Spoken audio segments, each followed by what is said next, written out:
하나님의 은혜가 여러분들 가운데 함께 하시기를 주님의 이름으로 축원합니다. 오늘 9장의 내용은 누가 왕이냐라는 겁니다. 누가 왕이냐. 사실 기드온이 미디안 백성들을 쳤을 때에 백성들이 기드온에게 우리의 왕이 되어달라고 부탁을 했었습니다. 왕이 필요한 이유가 뭘까요?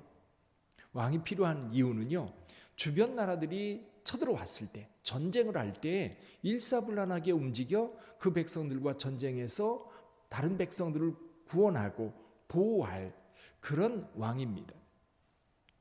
근데 기드온은 그 요구를 거절하지요. 근데 기드온이 40년 동안 이제 이스라엘 백성들의 사사가 되어서 이스라엘 백성들을 다스릴 때 이제 그들에게는 평안이 있었습니다. 근데 기드온은 아마도 이 왕 버금가는 그런 권세를 누렸던 것 같아요. 근데 기드온에게 70명의 아들이 있었는데 그 아들들 가운데 아비멜렉이라고 하는 아들이 있었습니다. 근데 아비멜렉은 이 세겜에 기드온의 첩이 있었는데 세겜에 있는 그 첩이 낳은 아들이었습니다. 자, 기드온이 죽고 나서 아비멜렉은 왕이 되고 싶은 마음이 있었던 것 같아요. 그래서 아버지 집에서는 그 요구가 받아들여지지 않으니까 아마도 형제들에게 왕따를 당했던 것 같아요. 그래서 그의 처갓집으로 옵니다. 외갓집이죠. 외갓집으로 와서 외갓집이 세겜인데 세겜 사람들에게 내가 너희의 고륙 친척이 아니냐 그러면서 백성들을 모아놓고 이야기를 합니다. 자, 70명이 다스리는 게 아니야, 한 사람이 다스리는 게 아니야.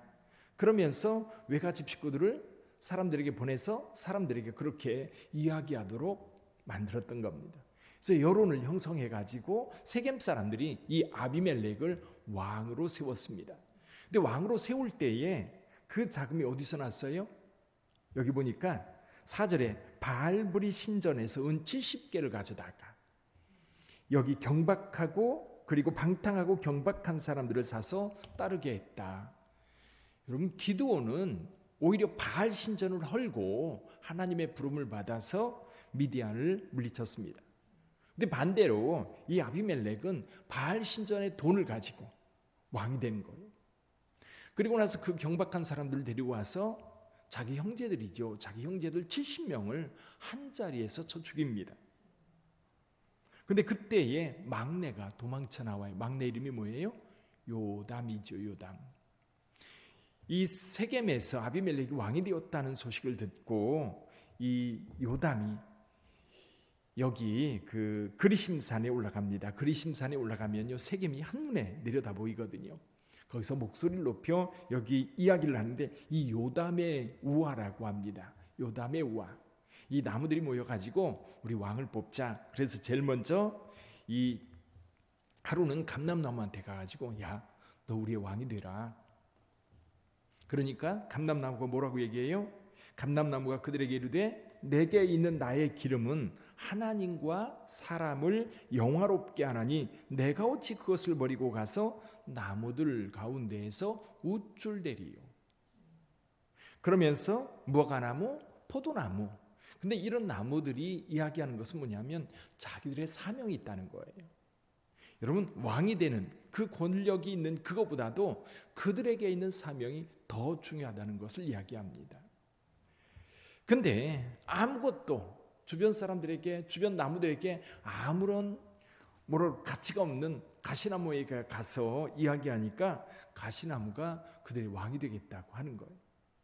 근데 가시나무가 왕이 되면 어떻게 돼요? 가시나무에 몰려든 모든 나무들을 가시로 찔러 괴롭히면서 다스릴 거예요. 지금 아비멜렉이 그 꼴이라는 거예요. 그러면서 세겜 사람들에게 말합니다. 이것이 여룻바알, 기드온이죠.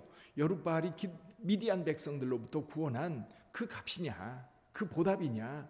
그러면서 세겜 사람들도 저주를 받을 것이라고 이제 선포하고 도망을 쳐요.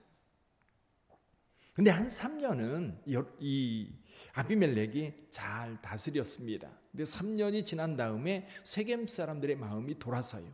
배신을 한 거지요. 배변을 하면서 이 여룻바알 세력과 세겜 사람들이 이제 갈라지게 되는 겁니다.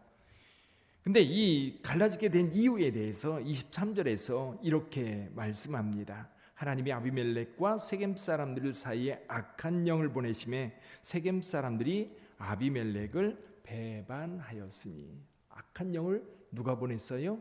하나님께서 보낸 겁니다.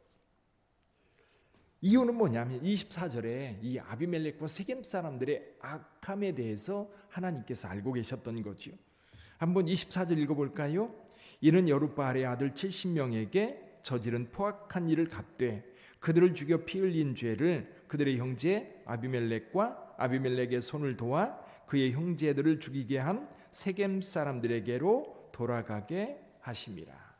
그래서 결국 이 세겜 사람들은 나중에 가알이라는 사람과 함께 한패가 되고 여룻바알은 수불이라고 하는 여기 세겜 성주와 한패가 되어서 전쟁을 벌이는 겁니다. 이 전쟁 때문에 여룻바알은 이 세겜 사람들, 세겜 망대에 올라간 그 세겜 망대에 불을 질러서 1000명이 넘는 사람들을 죽입니다. 그리고 나서 또 다른 지역에 가서 이 여룻바알을 대적하는 사람들을 치려고 하다가 거기에서 결국 이 아비멜렉도 맷돌에 맞아 죽습니다. 그래서 이 이야기, 9장의 이야기에 대한 결론을 56절에서 이렇게 맺고 있습니다. 56절, 아비멜렉이 그의 형제 70명을 죽여 자기 아버지에게 행한 악행을 하나님이 이같이 갚으셨고, 57절, 또 세겜 사람들의 모든 악행을 하나님이 그들의 머리에 갚으셨으니 여룻바알의 아들 요담의 저주가 그들에게 응하니라. 아멘. 오늘 본문의 말씀을 통해서 우리는 두 가지를 생각해 볼 수 있습니다. 하나는 악한 행동에 대해서 하나님은 반드시 갚으신다는 거예요. 여러분, 정상적으로 왕이 된 게 아닙니다. 아비멜렉은 자기 형제를 다 죽이고 그 악한 행위를 통해서 왕이 되었어요. 하나님은 그 악행에 대해서 반드시 갚으신다는 것을 오늘 본문의 말씀을 통해서도 우리는 알 수가 있습니다. 또 한 가지는 누가 왕이냐라는 겁니다. 원래 사사시대 전체에 이 사사시대를 특징짓는 한마디가 있어요. 그게 뭐냐면 왕이 없던 시대라는 말입니다. 왕이 없던 시대. 근데 여러분, 이때 왕이 없습니까? 누가 왕이에요? 하나님께서 왕 되십니다. 하나님께서 왕 되시는데 이스라엘 백성들은 하나님께서 왕 되심을 믿지 않았어요. 그 인정하지 않았어요. 눈에 보이는 왕을 계속해서 찾았습니다.